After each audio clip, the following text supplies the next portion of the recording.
Ladies and gentlemen, grand celebrations were held today at the BJP headquarters in the national capital after the passage of the historic Women's Reservation Bill. Women workers and leaders of the parties assembled in large numbers to thank Prime Minister Modi for turning a new chapter in women's empowerment. Prime Minister Modi credited the people of the country, saying such decisions have been made possible because people voted to power a stable and a strong government. The Prime Minister emphasized the significance of this moment, acknowledging that future generations would discuss its transformative impact. Listen in to Prime Minister. ये मोदी ने नहीं, ये आपने किया है, और ये कैसे किया है? उसका एक सबसे बड़ा कारण है देश की जनता ने, देश के मतदाताओं ने, विशेष करके मेरी माताओं बहनों ने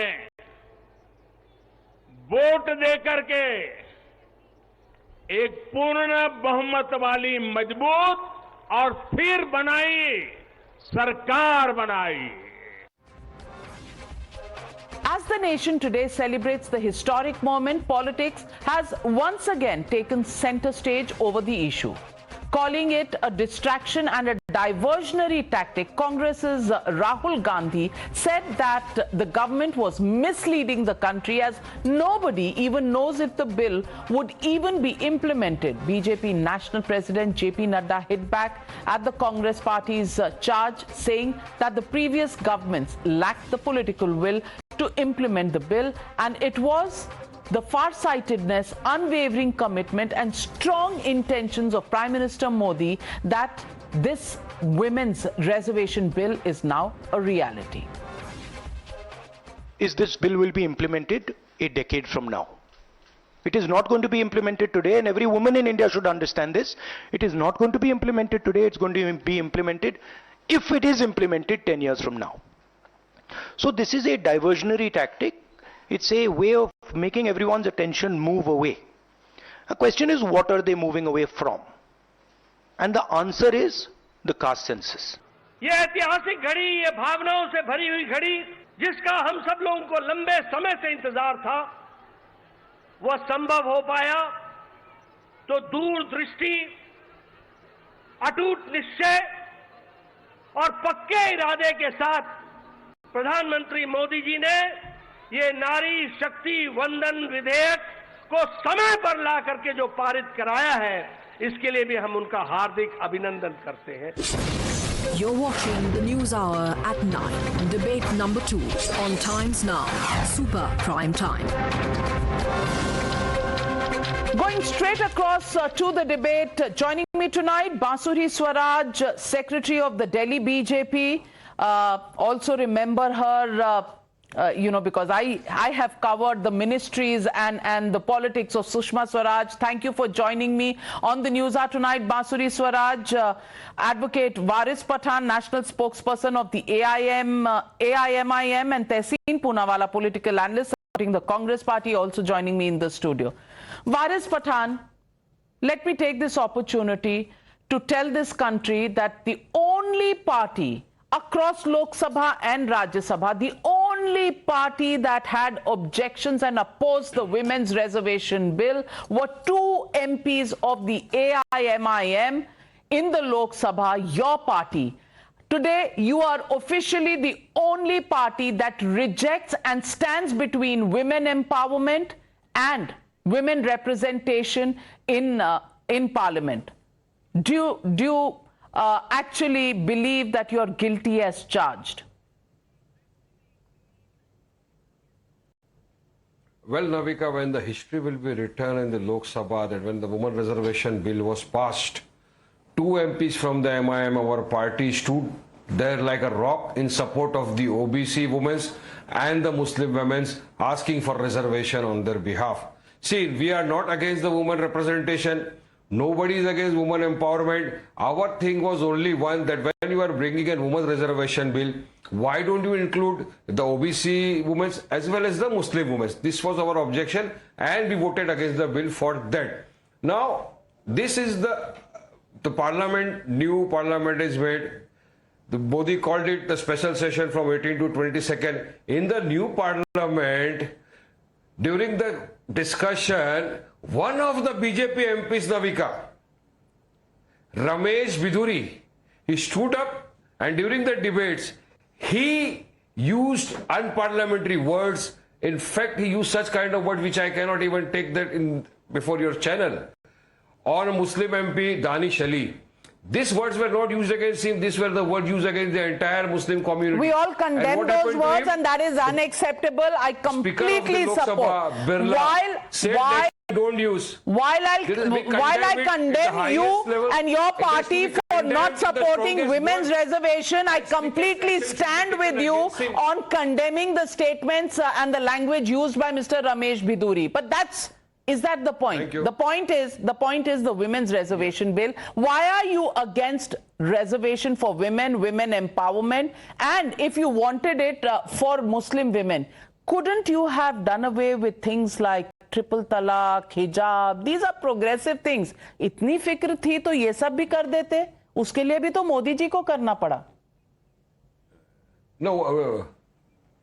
While taking part in the debate in the parliament, our party president Sadhu Owaisi has clearly stated so that percentages of women, Muslim women in the country is 7%. And what is the representation of the Muslims in the Lok Sabha? 0.7%. And who is responsible for that? So are they not entitled for reservation?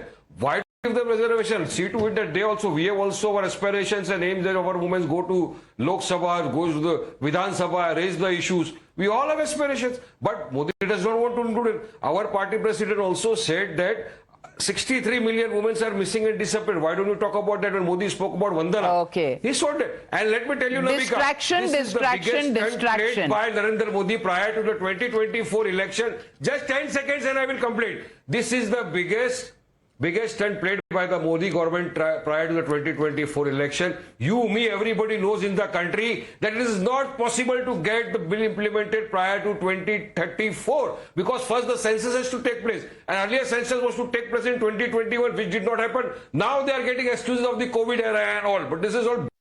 Let me tell you, after the census, delimitation will have to take unparliamentary language. Waris Pathan.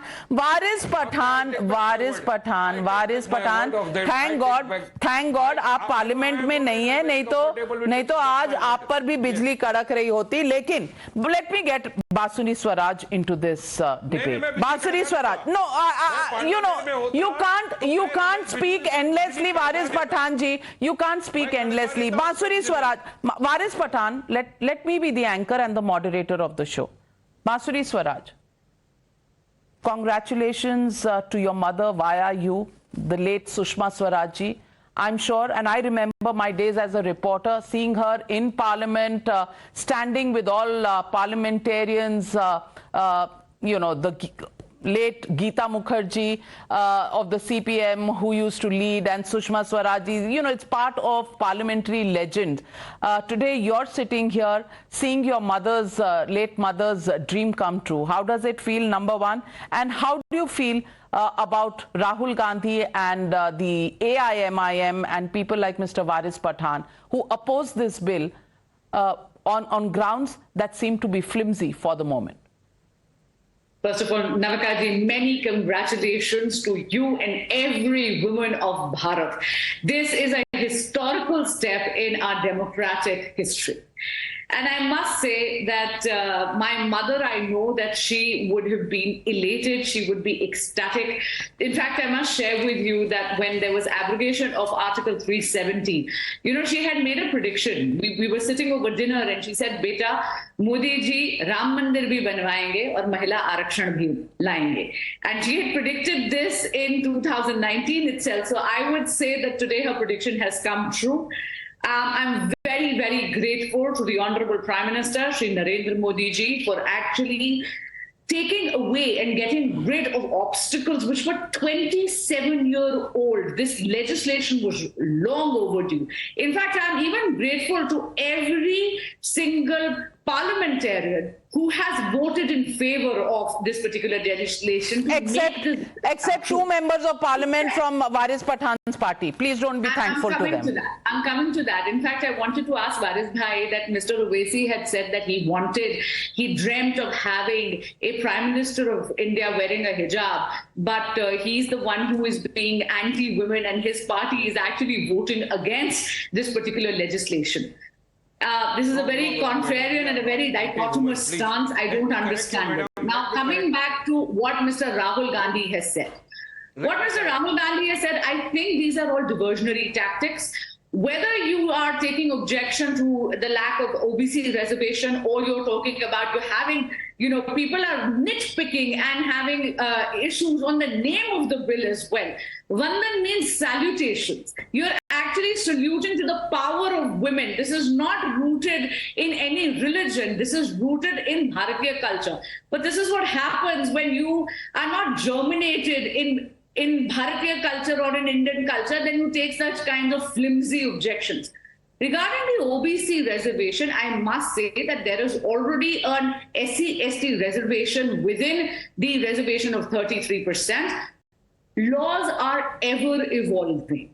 If something more is required, easily laws can be amended, and this is something that can be done later on. In the current format, we definitely need to welcome the legislation. Just 10 seconds. And Navika, I must point out, it doesn't lie in the mouth of Mr. Rahul Gandhi. And maybe he's doing praschit for his papa, because he is somebody who has been defaming and who has been insulting members of the OBC community again and again. And he has been very arrogantly saying that I will not apologize for it. Look at the track record of the Bharatiya Janata Party. Today, 29% of our MPs are from the OBC community.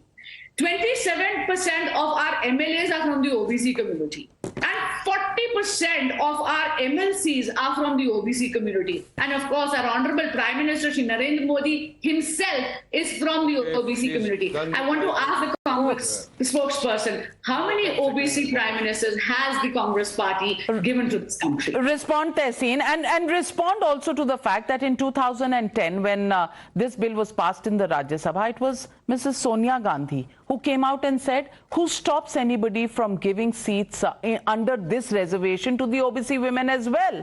That is what she had said. Today, she's taken the other way, and Rahul Gandhi has taken the OBC route.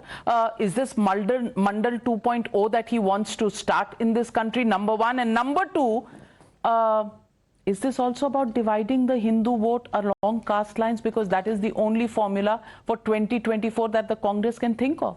Good evening, Navika ji. Good evening to my fellow panelists and to all the viewers. And through you and Ms. Swaraj, I would like to congratulate all the citizens of India for finally the Women's Reservation Bill getting through. A dream Mrs. Gandhi, Mrs. Swaraj and everyone else saw. So many, many congratulations.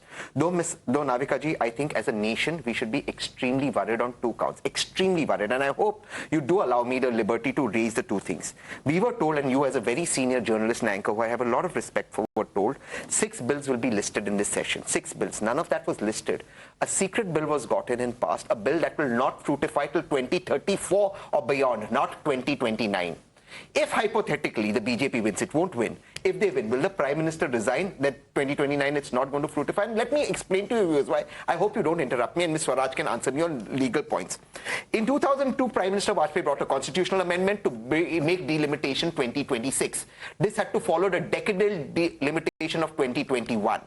2021 delimitation, all G20 countries did except India. That census exercise will only take place now post 2025-26, and we know that delimitation will take another 5 to 6 years post that.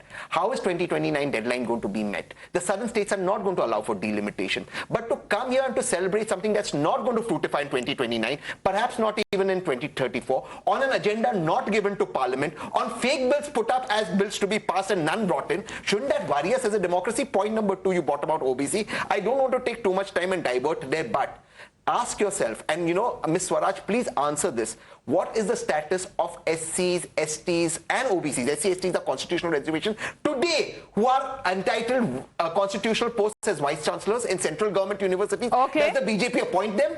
STs, how many are appointed? All right. How many district magistrates in Uttar Pradesh are? Okay. 10 seconds. Waris Pathan also has a question. So Waris Pathan also, and then Bansuri will respond to both of you. Waris Pathan. Yeah, well, madam, just now Bansuri madam said that we are against women. Madam, let me correct you. Nobody is against women. Nobody is against reservation. Our only contention is to see to it and ensure that the OBC women also get the reservation, as well as the Muslim women also get the reservation. Because we had got the data. Make Muslim women the president of the AIMIM and give more tickets to Muslim women, because not one ticket was given to Muslim women in Telangana or in the Lok Sabha elections. But Bansuri, I'm short of time. I give you 40 seconds to respond to both the charges. All other faders down. So let me begin by responding to Waris Bhai. If you're not anti-women, then you should have supported this legislation, and any kind of amendment you wanted further, you should have actually requested for that or worked towards it. I'm sure just the way everybody, it was a unanimous occasion on which the Rajya Sabha passed, and even in the Lok Sabha, it could have been a unanimously passed had it not been for your dissent. Anyway, coming back to what Mr. Poonawala said, let me respond in a legal manner. Article 170, sub-article 3 of the Indian Constitution mandates that delimitation cannot take place unless you've had the population census. Yes. Mr. Poonawala himself answered his own question. The 2021 census could not take place because of COVID. This was a time when we were actually trying to separate people from each other and not ask people to go from door to door. Well, the question is, are we going to look at the glass half full, or are we going to look at the glass half empty? It looks like when the BJP is in power, the Congress only looks at the glass half empty. Let's see who wins the battle of 2024 to look at the full glass on the other side. Thank you very much, ladies and gentlemen, and thank you to my panelists for joining me on the debate.